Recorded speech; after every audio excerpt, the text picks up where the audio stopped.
Tony, you upstairs? Hey, you got any weapons on you? I love my wife. I love my children. I was not there the night my children died.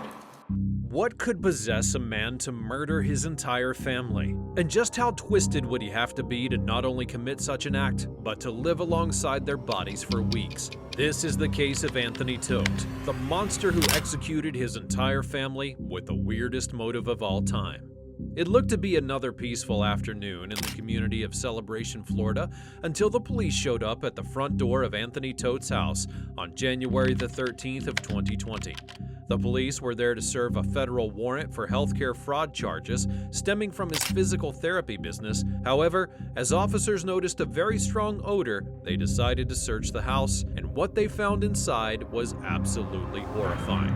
4 already decaying bodies believed to be his wife, 42-year-old Megan Todt, and their 3 children, Alec, Tyler, and Zoe, were discovered inside of the home. Though the bodies would be found on January the 13th of 2020, the murders had actually occurred in December of 2019. This meant that Anthony had spent weeks living alongside the corpses in his house before being apprehended. By Anthony's own admission, his youngest daughter, 4-year-old Zoe, was the first to be killed as she was suffocated with a pillow. He then turned to his 2 sons, stabbing and suffocating them until they stopped breathing. After the children had been murdered, his wife then stabbed herself in the abdomen, but she didn't immediately die. So Anthony suffocated her with a pillow as well. Anthony then took the bodies to the master bedroom, where he had also attempted to take his own life by ingesting large amounts of Benadryl. However, his attempt on his own life failed, and over time, suspicion began to arise in the neighborhood as mail would pile up on the front porch. Alongside the large pile of mail was an unchecked eviction notice, causing further suspicion, as it was obvious that the house was occupied. But things became more clear on January the 13th of 2020, when a group of police officers were greeted by a visibly terrified Anthony upon visiting his apartment with the arrest warrant. It was at this moment that police knew the fraud charges were not all that was at play. They now knew that something far more sinister had occurred. Out of concern, they immediately asked for the rest of the family, and Anthony pretended to call out to his wife from the master bedroom while shaking visibly as the police tried to calm him down. Megan? Medic? All right, come on down, buddy. Just have a seat. You good? I got you. Just have a seat. The officers decided to fetch the family themselves and entered the master bedroom as they were hit with the most gruesome scene imaginable. On the ground lay the heavily decomposed 3 children alongside the dead body of their family dog. Officers on scene would state that his daughter's corpse was so decayed that they almost didn't spot her. Anthony would be quickly escorted out of his home by the police, but with radically different charges than were originally intended, which included 4 counts of homicide and 1 count of animal cruelty. He would immediately be prepared for interrogation by detectives. Before the interrogation began, Anthony was read his Miranda rights and charges as 2 detectives proceeded with questioning, but pay close attention to how Anthony switches from a visibly nervous individual at the time of his arrest to an utterly calm man while being interrogated. It was as if he had already planned or somehow believed that he could talk his way out of the charges against him. He began answering every question thrown at him calmly, making claims that it was his and his wife's ideas to carry out the act after seeing videos about the upcoming apocalypse, and stated that he wished he was with them in the afterlife. I feel very sad and very upset that I'm still here. And Yeah. is there somewhere else you'd rather be? With my family, on the other side. On the other side? Mm-hmm. Okay. And you do know your wife and children are deceased? Yes, and that's where I want to be with them. That's where you want to be? Okay.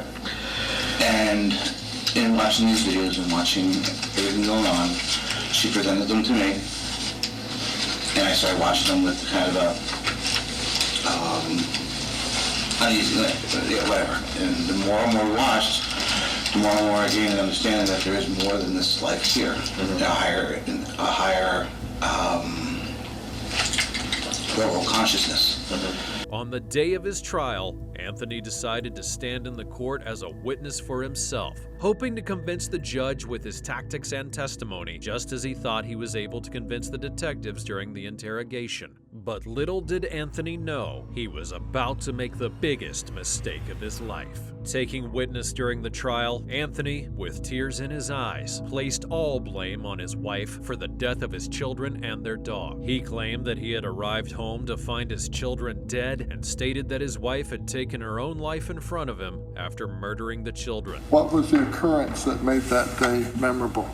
I came home and my kids were dead.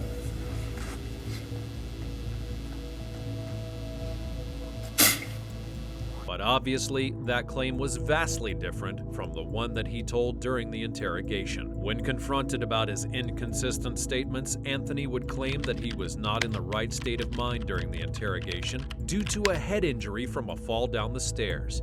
I don't even remember that day.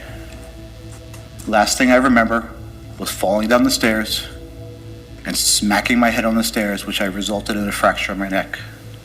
Next thing I knew, I woke up here. He also claimed that he was covering for his wife and knew nothing about his children's death. I was covering for my wife. Obviously, unsuccessfully, because as you saw by the video, compared to what they said, I had no clue had my kids died.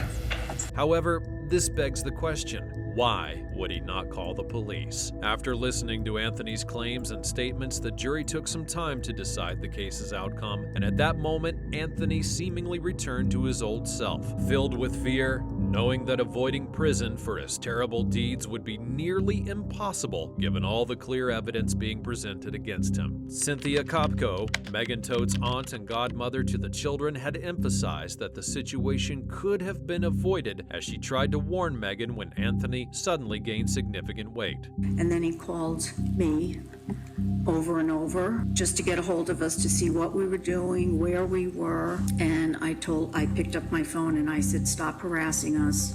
We're having a girlfriend day. You'll be the first to know if we're having any trouble. You'll be the first one we call. April of 2019, I had a talk with Megan because Tony had put on tremendous amount of weight over, a short period of time. And I said, Megan, I'm worried about Tony because he's put on so much weight. I would love to offer him to get ultrasounds of his carotids to make sure there's no blockage. Many believe that Anthony killed his family out of fear that they would discover his hidden debt, but despite this popular opinion amongst the public, the prosecution was still prohibited from bringing up his fraudulent activity at all. After 6 hours of deliberations amongst the jury, the final verdict was reached, and Anthony Toad would be sentenced to life in prison without parole for the murder of his wife and children, with an additional year for the murder of his dog. If you enjoy true crime content like this, make sure you're subscribed to see more.